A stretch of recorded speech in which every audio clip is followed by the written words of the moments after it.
जैसी करनी वैसी भरनी, यानी जो जैसा करता है उसे वैसा झेलना भी पड़ता है। अगर आप अच्छे कर्म करते हैं तो आपको अच्छे फल की प्राप्ति भी होती है। वहीं अगर आप गलत मार्ग पर चलकर गलत कर्म करते हैं तो आपको उसी अनुसार फल भी मिलता है। आइए आज इसी बात को एक कहानी के जरिए समझते हैं। एक शहर में प्रेमचंद्र नामक ब्राह्मण रहता था।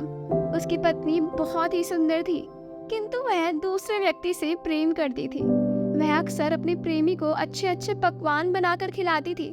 ब्राह्मण को अपनी पत्नी के चरित्र पर पहले से ही शक था। वह अक्सर अपनी पत्नी से पूछता था कि वह पकवान किसके लिए बनाती है और किधर लेकर जाती है। उसकी पत्नी झूठ बोल देती थी कि पकवान तो भगवान के लिए बनाती है और मंदिर चढ़ाने के लिए ले जाती है। एक दिन उसका पति मंदिर आ गया और भगवान की मूर्ति के पीछे छिप गया।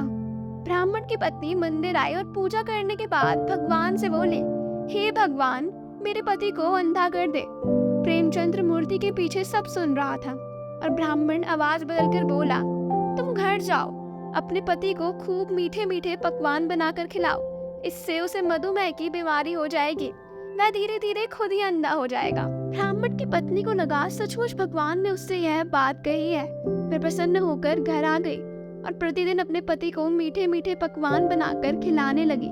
प्रेमचंद्र भी धीरे धीरे अंधा होने का नाटक करने लगा। ब्राह्मण की पत्नी को लगा भगवान की कृपा से उसका पति अंधा हो गया है।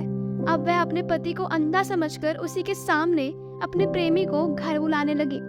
एक दिन जब उसका प्रेमी घर आया तो ब्राह्मण ने लाठी से उसे इतना मारा कि वह वहीं मर गया। ब्राह्मण ने अपनी चरित्रहीन पत्नी के नाक और कान काटकर उसे घर से भगा दिया। इस छोटी सी कहानी से आपको बहुत कुछ समझ आया होगा।